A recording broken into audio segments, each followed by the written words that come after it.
많은 사람들은 말합니다. 예언은 그저 허무맹랑한 이야기일 뿐이라고 말이죠. 이는 아마도 세계적인 공포를 주장했던 수많은 예언들이 대부분 실현되지 않고 빗나간 영향으로 보일 수 있을 텐데요. 예언가는 단 한마디의 말로 사람들의 사고와 생활 방식 자체를 달라지게 할 수 있습니다. 하지만 이제까지 현실이 된 예언이 많지 않다는 점에서 그들의 말에는 분명 신뢰성 있는 근거가 필요한 것이 사실인데요. 20세기에는 분명 크게 이름을 떨친 예언가도 많았지만 그만큼 이들의 예언들은 상당수가 빗나갔고 그들의 명성 또한 비례하여 소실되었죠. 그런데 그 이후 상당한 적중률을 가진 예언가로 이름을 떨치며 일약 세계인들의 주목을 한몸에 받은 예언가가 있었습니다. 바로 브라질의 주세리노 박사였는데요. 그는 9.11 테러, 다이애나 왕세자비 사망 사건, 인도네시아 대지진, 트럼프 당선 등 20세기와 21세기 세계사의 다수 중대사를 예언했고 이 예언들 모두가 정확히 적중함으로써 전 세계인들에게 크나큰 충격을 안겨주었죠. 2010년까지 그의 예언 적중률은 90%에 육박한다고 하며 이는 이전 예언가들의 평균 적중률인 6에서 70%와 비교하여 가히 엄청난 수치이니 21세기를 통틀어 자타공인 최고의 예언가라고 할 수 있겠습니다. 주세리노 박사는 특정 인물의 미래에 관한 예언 편지를 당사자에게 보내기 이전 모두 사본으로 만들어 개인적으로 보관해놨다고 하니 그가 예언한 편지의 사본은 모두 1000장이 넘는다고 하는데요. 그는 과연 우리가 직면하게 될 인류의 미래에 관해 어떻게 예언했을까요? 안타깝지만 결코 밝지 않은 오늘의 이야기.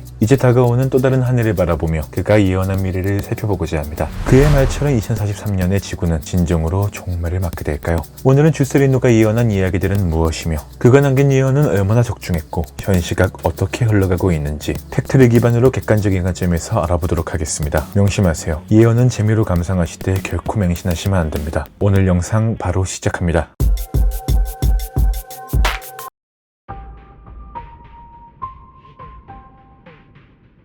첫째, 더 빅 원 이름의 대지진이 샌프란시스코와 캘리포니아에서 발생한다. 인류에게 있어 기후위기는 이제 일상입니다. 이상기후라는 말을 매년 매 계절 듣게 된 우리에게 있어 이는 너무나 익숙한 단어가 되었는데요. 그중 2012년에 시작된 캘리포니아 지역의 가뭄은 지난 17년간 이어져 올해도 어김없이 역대 최악의 규모로 이어지고 있습니다. 그런데 주세리노 박사는 캘리포니아의 또 다른 진원을 예고하는데요. 미국 캘리포니아주 샌프란시스코 베이 지역과 중부 캘리포니아 샌안드레스 단층 일대에는 전무후무한 불안감이 감돌고 있으니 지진 활동이 활발한 불의 고리에 속하는 캘리포니아주에는 대지진이 닥쳐올 가능성에 대한 우려가 나날이 커지고 있습니다. 지질학자들은 여전히 단층의 변이 등 구조적 요인에 대한 변화는 야기되지 않은 것으로 판단하고 있으나 주세리노 박사는 대지진이 샌프란시스코와 캘리포니아에 일어나 건물과 도로를 파괴하고 엄청난 인명피해가 발생할 것이라 예측했습니다. 그가 예고한 규모는 자그마치 진도 10.8, 이것은 역대 미국에서의 최대 지진으로 기록될 것으로 설명했으니 이 초강력 대지양은 과연 현실로 다가올까요? 지난 7월 미 서부의 여진 수십 차례와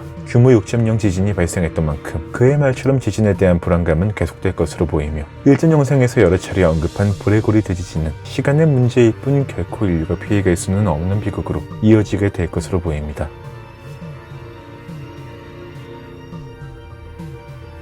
둘째, 아포피스 소행성이 지구로 근접해오며 지구와의 충돌 가능성은 80%다. 소행성 충돌 예언은 지구 종말론에 있어 가장 잦은 빈도로 나타나는 단골 출제 영역이자 그만큼 수두룩하게 빗나갔던 분야인데요. 소행성은 태양 주변의 긴 타원 궤도를 따라도는 작은 천체로 해성과 달리 휘발성 꼬리가 없는 것이 특징입니다. 그런 만큼 소행성이 우주 감시망을 피해 갑작스레 지구 앞에 나타난다면 최악의 경우 충돌로 이어져 상상하기 어려운 일들이 일어날 수 있는데요. 실제로 인류는 이전부터 소행성 충돌의 위협을 고민해왔던 만큼 지난 2016년 러시아 과학자들은 지구에 접근하는 소행성을 가정하여 대륙간 탄도미사일로 99942 아포피스라는 이름의 소행성을 파괴하는 프로젝트를 검토한 바 있습니다. 99942 아포피스 소행성은 축구 경기장 3개를 합친 크기로 2004년 처음 발견되었는데요. 아포피스 소행성의 궤도상 지구의 충돌 확률은 극히 저조하다고 하나 주세리노 박사는 이 소행성이 다시 2036년 지구에 최대한 근접하여 위협을 주게 된다고 주장하며 지구와의 충돌 가능성은 80%에 육박할 것이라고 설명했습니다. 러시아 과학자들은 당시 아포피스 소행성의 폭파의 목적으로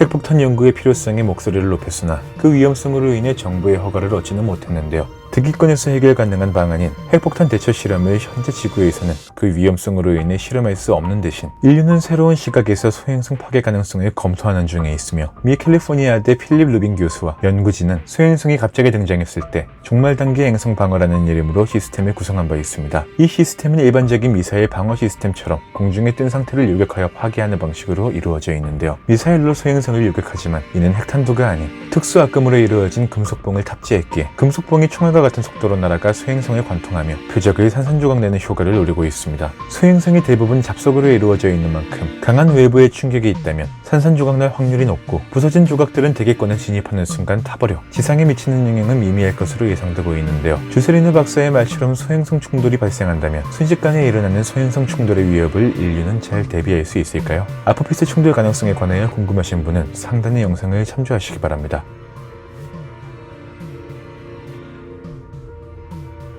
셋째, 아마존의 열대우림은 인간의 지나친 개발로 대부분 소실될 것이다. 세계의 허파 아마존은 하루하루 죽어가고 있습니다. 아마존과 아프리카의 열대림을 30년 동안 추적 조사한 결과 이곳들은 대기에서 탄소를 제거하는 능력이 급격히 약화되고 있는 것으로 확인되었는데요. 영국 리지대 연구팀은 세계 100개 기관이 참여한 대규모 협동 연구에서 열대 천연림이 거대한 탄소 배출원이 될 것으로 분석했으니 그동안 기후 모델들은 아마존 열대림이 향후 수십 년 동안 지구온난화를 방지하며 탄소 제거 기능을 지속한다고 예측해왔습니다. 그러나 기존의 연구와는 아주 상반된 주장이라는 점에서 열대우림 파괴의 심각성이 더욱 드러나고 있는 바 2010년대에 이르러 열대림의 탄소 흡수 능력은 평균 3분의 1로 저하되었으며 이 같은 전환은 주로 나무가 죽어가며 나무가 붙잡고 있던 탄소가 소실되어 발생하고 있는 것으로 분석되고 있는데요. 해당 논문 1저자로 리지대에서 박사과정을 마치고 벨기에 소재 왕립중앙아프리카 박물관에 재직하고 있는 와니스 허바우 박사는 여러 요인들을 감안해 모델링한 결과 아프리카 탄소 흡수계는 장기적으로 감소하게 되고 아마존 탄소 흡수계는 지속적으로 약화될 것으로 분석되며 주세리누 박사는 이러한 의견에 자신의 예언을 더한 것입니다. 지구 기후를 안정화하기 위해서는 열대 천연림의 탄소 균형을 안정화하는 것이 반드시 필요하며 현재 구성하고 있는 것보다 더욱 빨리 이산화탄소 배출을 감축시킨다면 열대림이 거대한 탄소 배출원이 되는 것을 피할 수 있으나 논문 공저자인 리지드 올리버 필립스 교수는 그 가능성의 창은 빠르게 닫히고 있다고 설명했습니다. 이미 인류는 파괴된 환경을 되돌리기에 늦었다라고 거론되고 있는 만큼 주세리누의 예언은 현실로 다가올 것이 제명해 보이는 상황에서 과연 우리의 노력으로 이러한 미래를 빗나가게 할 수 있을까요?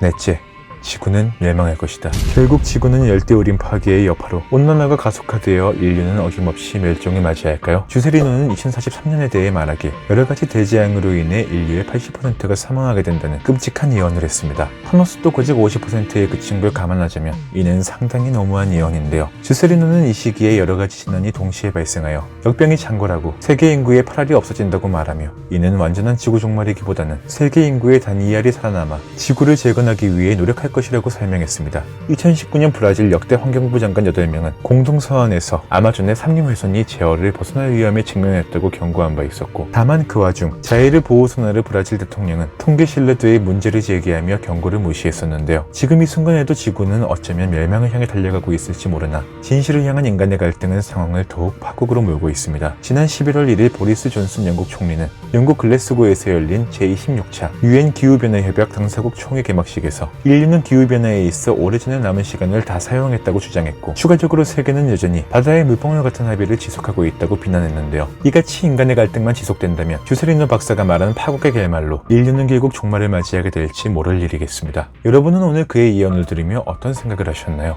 한편으로는 암울한 그의 예언에 관해 마음이 가라앉기도 또 다른 한편으로는 그의 상당한 적중률에 있어 두려운 감정이 드는 이도 있을 겁니다. 하지만 그는 예언 말미에 인류의 미래는 인간의 노력과 의지에 따라서 변화가 가능하며 무절제하고 부도덕한 삶에 대한 경고일 뿐이라고 말했는데요. 인류가 이기적인 마음을 내려놓고 다시 선한 인간성을 회복하여 절제하는 삶을 살아간다면 또 자연과 환경을 보호하는 노력을 이어간다면 인류의 미래 모습은 얼마든지 바뀔 수 있다고 했고 이는 인간 개개인의 절제를 강조했던 인도의 예언과 아비니 아난드의 주장과 일맥상통하는 부분으로 비춰지기도 했습니다. 그의 예언에 따라 자연이 내린 선택에 인간은 어떤 걸음을 걸어가게 될까요? 인류가 마주한 선택에 보다 아름다운 세상이 펼쳐지기를 기대하며 모쪼록 우리 모두가 따뜻한 신년을 맞이하기만을 바라봅니다. 이상으로 오늘 준비한 영상 마치며 말하는 오징어 스릴루팡이었습니다. 오늘도 함께 해주신 여러분께 감사드립니다.